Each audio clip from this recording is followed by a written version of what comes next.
अस्सलाम वालेकुम। वालेकुम अस्सलाम। वालेकुम अस्सलाम। कैसे हैं आप लोग? बिल्कुल ठीक ठाक। सही दिया इंट्रो मैंने? बहुत अच्छा, बहुत अच्छा, सवालात बहुत मैंने अच्छा। उधर से ही ना सवालात की भरमार कर हाँ, दी हाँ। बिकॉज ये जो सवाल है ना, ये एज एन ऑडियंस जब मैं देख रही हूँ ना, एज अ हाँ। व्यूअर मेरे जहन में आ रहा है, मैं लिटरली सोच रही हूँ कि ये वासिफ ऐसे कुछ कह क्यों नहीं रहा है, ये हाँ। यू नो ये जज्बात आ रहे हैं। और मैं फरहत को कह रही हूँ कि यार, और अभी हम आगे भी डिस्कस करेंगे कि फरहत का character makes me think on two lines, you know मैं उसके साथ भी हूँ और उसके अगेंस्ट भी हूँ। इट्स सो इंटरेस्टिंग कि मैं as a viewer I am going through all these emotions. तो चलें जी, पहले आपसे स्टार्ट करते जी, हैं। बिल्कुल। ये नहीं पहले आपसे स्टार्ट करते हैं। अच्छा, ये जी। आपने ये क्यों क्यों बेचारे वासिफ के साथ ये कर रही हैं? मतलब एक दावत पे जाने के लिए उसको ना को चने चबा दिया अच्छा, आपने। अगर आप फरहत का थॉट प्रोसेस समझने की कोशिश करें ना, तो बेसिकली उसको पूरी फैमिली से मसला नहीं है। वो ये कह रही है कि यहाँ मेरी रिस्पेक्ट की बात है और मैं चाहती हूँ कि मेरा शौहर मेरा साथ दे उस चीज़ के अंदर। मतलब मैं I am not getting respect from Azra भाभी, I don't want to go there. ठीक तो है। अगर आप देखें, मतलब अगर आप ऑनेस्टली सोचें, तो आई थिंक ये हर लड़की को, हर मर्द को राइट होना चाहिए कि वो अपने रिस्पेक्ट के लिए अगर कहीं नहीं जाना चाहता तो don't push her or don't push him to do that. So I think Farhat is thinking along those lines कि नहीं, this is about my respect. How can मेरे साथ इतना बुरा हुआ है, मुझे किस तरह घर से मैं निकली हूँ, अज़रा भाभी ने मुझे क्या कुछ नहीं कह दिया, मेरे माँ बाप को क्या कुछ नहीं कह दिया, and I am still going to her place. तो आई थिंक वो अपने हिसाब से, अपने दिमाग के हिसाब से, अपनी एज ग्रुप के हिसाब से सही रिएक्शन दे रही है। सो एक तरफ मैं यही सोचती हूँ, दूसरी हाँ। तरफ मुझे ये आता है, जैसे आपने बिल्कुल सही कहा कि उसको पूरे घर से मसला नहीं है। अज़रा बाजी ज़मीन भाभी ज़मीन कल्प्रिट। लेकिन मैं कहती हूँ यार, लेकिन उसकी मदर इन लॉ हैं, उसके वासिफ के भाई हैं, अस्मा भाभी हैं, so you know all these people, फिर उनके लिए थोड़ा सा चेंज हो जाओ। मैं लिटरली जब वो दोनों की कॉन्वर्सेशन हो रही है ना, तो मैं ये सोच रही हूँ अपने जहन में ना, मान जाओ ना प्लीज़, उसको इतना मत तंग करो वासिफ को।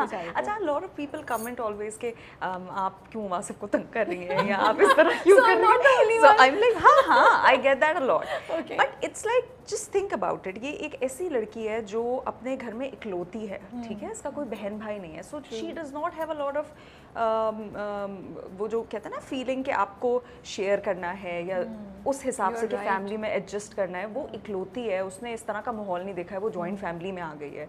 उसके बाद फिर वो अपने शोहर से, तो she is genuine with her husband, she loves Wasif a lot. वो चाहती है कि वो ग्रो करे। Actually what ever step she is taking, she is like मेरा और मेरे शोहर का लाइफस्टाइल अच्छा हो जाए या मेरा और मेरा शोहर ग्रोथ करे, ताकि कल को हमारी फैमिली स्टार्ट हो तो at least I mean I want to be something, I want to be somewhere. मैं नहीं चाहती कि मैं जो हूँ बस घर के ही मसलों में फंस के रह जाऊँ। तो आई थिंक ये मुझे इसलिए लगता है, और अपने राइट के लिए बोलना, मुझे लगता है एज अ होल पूरी सोसाइटी को भी इस चीज़ पे सोचना चाहिए कि अपने राइट के लिए बोलने को ये नहीं है कि वासिफ के साथ आप इस तरह क्यों कर रही हैं या आप अपने बेटर हाफ के साथ क्यों कर रही हैं, शायद आप अपनी लाइफ के बेटरमेंट के लिए ये बातें कर रही हैं। सो आई थिंक फरहत इस तरह सोचती है। आपने इतनी इंटरेस्टिंग बात बोली। अब जब मैं आपसे बात करी तो मुझे ख्याल है कि यूर राइट, ये अकलौते होने का एंगल भी इसमें आ रहा है। A lot of her behaviour is coming from the fact कि वो अकेली है, उसको तो पता ही नहीं है शेयर कैसे करते हैं। हाँ। मेरी एक दोस्त है, तो मुझे कहती थी, वो अकलौती है ना, तो वो कहती थी मैं चॉकलेट रखती हूँ ना फ्रिज में, तो रात तक वो फ्रिज में वैसी ही रहती है, तुम्हारे घर में आऊँ तो मिलती ही नहीं है तुम्हारी चॉकलेट, यू नो। मैंने कहा नो सेंस ऑफ शेयरिंग ना, नो सेंस कि आपको किसके साथ किस तरह करना है। या अगर अज़रा भाभी ने फर्स्ट डे आपकी इस्त्री यूज़ कर ली तो आप खामोश हो जाती। अब वो इस्त्री वाला मुझे ना सब कनेक्शन समझ आ रहा है आपके सैंडल के बाद। वो खामोश हो जाती। वो इसलिए खामोश नहीं, क्योंकि वो कहती है मेरी चीज़ आपने बगैर पूछे कैसे इस्तेमाल हो। फिर एक एथिकल मसला भी है ना कि आप ये दिखा रहे हो कि जॉइंट फैमिली है, बहुत अच्छी बात है, लेकिन जहाँ पे वो आपकी बाउंड्रीज स्टेप कर रहे हैं, मेरे रूम में आकर कोई चीज़ आप इस्तेमाल करो मेरे से पहले, that's wrong. So I am standing up for it.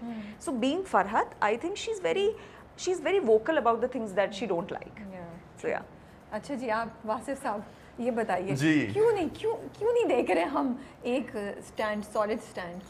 अभी लास्ट में भी आपने कह दिया 1 महीने में तो होने दो, भी भेज दूंगी हम। वो इसलिए कि वासिफ की जो लाइफ है ना, वो शुरू से बहुत मुश्किलों में रही है। जब वो यूनिवर्सिटी में था, उससे पहले भी, कि उसके फादर उसको फोर्स करते रहते हैं कि तुमने शॉप पे जाना है, शॉप पे जाना है, शॉप पे जाना है। वो नहीं जाना चाहता, लेकिन वो कुछ बोल नहीं पाता, क्योंकि उसको सिखाया ये गया है, उसकी ट्रेनिंग ऐसी हुई है हमेशा से कि बस सुननी है उसने।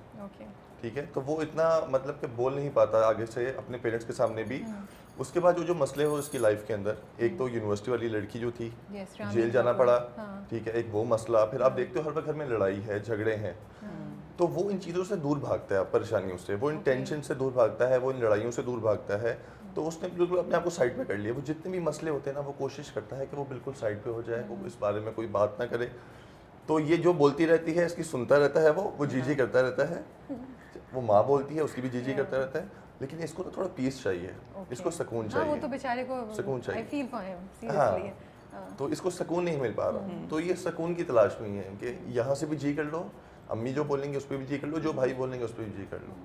अच्छा, इसमें मिडिल चाइल्ड सिंड्रोम है, हम देख रहे हैं कुछ इसका आप लोगों ने सोचा था जब वासिफ का कैरेक्टर था, because he is a middle child, और मुझे वही लगता है कि जो इसकी इनडिसाइसिवनेस है ना, यही जो बात आप कह रहे हैं, कन्फ्रंटेशन को अवॉइड करना, और बेचारे को कोई ज़्यादा लिफ्ट भी नहीं कराए, शादी भी कितनी मसले से उसकी हुई, अभी भी उससे पूछे बगैर अज्यूम कर लिया कि ये तो बिजनेस करेगा ही करेगा, हम लाहौर जा रहे हैं। तो वो जो थोड़ा सा हम कहते हैं कि मिडिल चाइल्ड को ऐसे डील करते हैं, वो यहाँ मुझे कुछ नजर आई, वो यहाँ पे है, बिल्कुल ऐसे ही है। और इस पे देखे ना, हर चीज़ मुसल्लत की जा रही है। माँ ने कहा मैं यहाँ रिश्ता करूँगी, जबकि दूसरा रिश्ता जो था इसके लिए शायद बेहतर होता।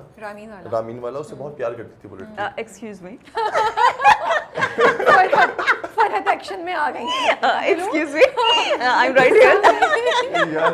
I know, sorry continue. लेकिन ये था कि उसके लिए शायद बेहतर होता, लेकिन वो कुछ बोल नहीं पाया, इसीलिए वो लड़की को इग्नोर भी करता है, क्योंकि उसको घर के हालात पता है अपने, कि मेरे घर के क्या हालात हैं, कि मेरा कोई डिसीजन है ही नहीं जब, तो मैं क्या बोलूँगा जाके मैंने इससे शादी करनी है। तो वो इसलिए उससे दूर रहता है, उसको इग्नोर करता रहा। यहाँ तक कि फादर ने कह दिया तुमने शॉप पे जाना है, तो उसने कह दिया ठीक है मैं शॉप पे जाऊँगा, जबकि वो पढ़ रहा है, अच्छा है पढ़ाई में उस पर भी। और ये है कि इसमें कोई बात सुनी ही नहीं जाती शुरू से, तो इस पर यही है कि थोड़ा इमोशनल टाइप का है, कोई सुनता ही नहीं है ना। भाई जो बड़े भाई हैं वो अपने काम में बिजी होते हैं, सबसे छोटे भाई से बनती है, उसके साथ इंजॉय भी करता है, ठीक है, हंसता भी है, दोनों की बनती है।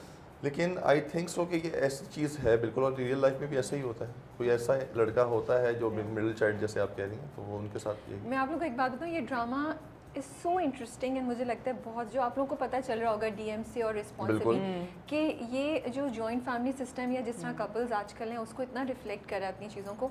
जैसे जुनैद कह रही हूँ, जैसे वासिफ का कैरेक्टर, वासिफ और फरहत को जब मैं देखती हूँ, इतनी बार हम कहते हैं ना कि ये मर्द ये डिसीजन ले ले, अपनी बीवी को सही कर दे या माँ को सही कर दे तो नहीं होगा। लेकिन जब मैं वासिफ का कैरेक्टर देखती हूँ तो आई एक्चुअली फील कि वो फंसा हुआ है, वो द प्रेशर है ना, the character is in, decision कैसे ले लेके फरहत को छोड़ दे। Although I feel like sometimes के फरहत बहुत अनरीजनेबल हो रही है, लेकिन इतना एक्सट्रीम एक्शन भी जस्टिफाइड नहीं है। एंड मुझे भी नहीं समझ आती, मैं जब देख रही होती हूँ कि वासिफ क्या करे कि वो इसीलिए है क्योंकि वासिफ को कभी डिसीजन लेने की पावर दी नहीं गई शुरू से ही। उसके पास वो पावर नहीं है, और जब उसकी शादी हुई, जब एक इंसान की शादी होती है, लाइफ चेंज होती है बिल्कुल। उसने कोई डिसीजन भी लिए, लेकिन उसके पास वो शुरू से उसने सीखा ही नहीं है वो चीज़ डिसीजन लेना, तो वो इतने बड़े डिसीजन कैसे ले ले। अब जहाँ तक घर की बात भी थी, उसने बोल तो दिया कि हम अलग होना चाहते हैं, लेकिन बाद में जाके माफ़ी भी मांगी उसने अपने बड़े भाई से कि मैं नहीं चाहता कि घर ऐसा हो। तो आई थिंक सो कि वो जज्बाती भी हुआ थोड़ा सा बीच में, उसने सोचा मैं डिसीजन लूँ, लेकिन उसके पास ये पावर नहीं है, उसने सीखा ही नहीं है, उसकी ट्रेनिंग ही ऐसी नहीं हुई बचपन से। फरहत कर रही है ना ट्रेनिंग, अब ये कर रही है ना। नहीं मैं इस बात के खिलाफ हूं, मैं ट्रेनिंग ही नहीं करी। इतना लंबा लेक्चर और बड़े प्यार से वो समझा रही है। वो दरवाजे के पास, खिड़की के पास जो सीन होता है, जब जुनैद बार जब वासिफ रो रहा होता है और वो आके बोलती है कि तुम फिक्र नहीं करो, वो दुकान वाली बात पे जब वो जॉब मिल जाती है तो वो कहती है, और बड़ी उसने इंटेलिजेंटली बात की फरहत ने कि 2 महीने दे दो, अगर नहीं हुआ तो तुम वापस आ जाना, तुम अब्बा से ऐसे बोलो, मतलब आप ट्राई तो करो। तो असल में मुझे ऐसा लगता है कि हम दोनों का जो कपल इसमें दिखाया गया है, वो दिखाया इस तरह गया है कि जब लोगों की नई शादी होती है एंड दे आर यंग, उनकी बहुत सारी चीज़ों पे दिमाग मैच भी नहीं हो रहा होता, but they are still trying to figure it out. ये अपनी तरफ से कोशिश कर रहा है कैरेक्टर, मैं अपनी तरफ से कोशिश कर रही हूँ कि नहीं हम अच्छा चलो इस तरह कर लेते हैं, इस तरह हमारा रिलेशनशिप ज़्यादा अच्छा हो जाएगा, इस तरह कर लेते हैं, ये बेहतर, ये मुझे घर के लिए समझाता रहता है तुम सुन लिया करो, या मतलब थोड़ा सा इंसान को कॉम्प्रोमाइजिंग होना चाहिए, इतना इम्पल्सिव मत हो। मैं अपनी तरफ से लगी हुई हूँ, तो ये बिल्कुल सही दिखाया है कि स्टार्टिंग में आप देखिए 2 साल शायद लोगों के ज़िंदगियों में टर्मोइल आ जाता है स्टार्टिंग में, जब यंग होते हैं वो दिमाग नहीं मिल रहा होता ना, समझ ही नहीं आ रहा होता। एंड यहाँ पर अगर आप देखें तो मैरिज काउंसलिंग जैसी कोई चीज़ नहीं है हमारे में, आइडिया ही नहीं है, I think which is very important. हम लोग थेरेपिस्ट के पास नहीं जाते, हम किसी से बात नहीं करते, घर के बड़े अपनी मसलों में फंसे हुए हैं, भाभियाँ अपने मसलों में फंसी हुए हैं, आप किससे बात करें, कौन आपको आके बैठ कर समझाए कि नहीं आपके साथ ये मसला हो रहा है। तो आई थिंक इस ड्रामे के थ्रू आई नो हम इसमें नहीं दिखा रहे, but as a whole we all should consult therapist as well कि अगर कोई इस तरह की चीज़ आ रही है, यंग कपल्स को स्पेशली शादी में रहना, रिलेशनशिप में रहना भी एक आर्ट है, इसको सीखना, अंडरस्टैंड करना बहुत ज़रूरी है। तो भाई आपने बड़ी अच्छी बात बोली, it's very valid and logical जो आपने बात बोली, and we must go towards that, क्योंकि जो फैमिली में पॉलिटिक्स या जो लोग इन्वॉल्व हैं उनके भी अपने अपने मोटिव्स होते हैं, वो अपने मसलों में हैं। लेकिन जैसे मुझे लगता है तूबा के फरहत के जो फादर हैं वो एक शुरू से हमेशा लॉजिकल और सेंसिबल बात बोलते थे।